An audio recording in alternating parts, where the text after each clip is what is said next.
आंध्र प्रदेश के वजीर पेमा सानी चंद्रशेखर ने तंबाकू काश्तकारों को हुकूमत की मुकम्मल हिमायत का यकीन दिलाया। उन्होंने कहा कि आलमी मंडी के बदलते हुए हालात के बावजूद हुकूमत इस बात को यकीनी बनाने के लिए इक़दाम करेगी कि किसानों को उनकी पैदावार की मुनाफा बख्श कीमत मिलती रहे। वजीर ने कहा कि हुकूमत तंबाकू काश्तकारों के मफादात के तहफ़्फ़ुज़ और उनकी आमदनी को मुस्तहकम रखने के लिए हर मुमकिन ताउन फराहम करेगी। రకరకాల వార్స్ కానీ ఇంకో కారణాల వల్ల కానీ ఈ ఎక్సెస్ టొబాకో పండించడం వల్ల కానీ ఈరోజు రేట్లు తగ్గిపోయినాయి.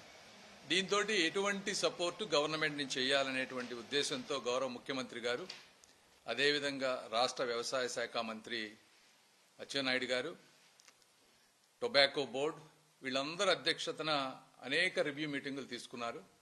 తీసుకొని టొబాకో బోర్డు యూనియన్ గవర్నమెంట్ ఏ విధమైనటువంటి సపోర్ట్ ఇస్తుంది, స్టేట్ గవర్నమెంట్ ఏ విధమైనటువంటి సపోర్ట్ ఇస్తుంది, అదేవిధంగా టొబాకో బయర్స్ ఎటువంటి సపోర్ట్ ఇస్తారు, ఈ ముగ్గురు కలిసి చేస్తేనే మనం ముందుకు వెళ్ళగలమనే ఉద్దేశంతో ముఖ్యమంత్రి గారు అనేక రివ్యూ మీటింగ్స్ తీసుకున్నారు.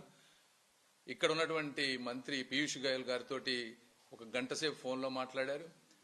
అదేవిధంగా నేను, లావు శ్రీకృష్ణదేవరాయలు గారు, రామ్మోహన్ నాయుడు గారు మేము ఒక 2 గంటలు కూర్చున్న తర్వాత అనేక డిస్కషన్స్ తర్వాత తీసుకున్నటువంటి ఫైనల్ రికమెండేషన్స్ ఏంటి అంటే, ఇందులో టొబాకోలో ఎఫ్సిబిఓ టొబాకోలో 4 రకాలు ఉన్నాయి: బ్రైట్, మీడియం, లో అండ్ ఆఫ్ స్టైల్.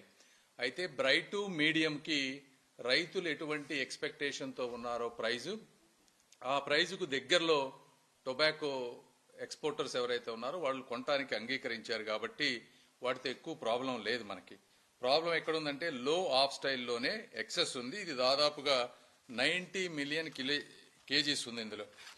దీనికి ఎటువంటి సపోర్ట్ కావాలనే ఉద్దేశంతో డిస్కషన్ జరగడం జరిగింది. అయితే ఇందులో టొబాకో బోర్డు కేంద్రం ఇచ్చేటువంటి సహకారం మొట్టమొదటిది ఏంటంటే, ప్రతి ఫార్మర్కి బ్రైట్ కానీ, మీడియం కానీ, లో కానీ, ఆఫ్ స్టైల్ ఉన్న ప్రతి ఒక్కళ్ళకి కూడా 50,000 రూపాయలు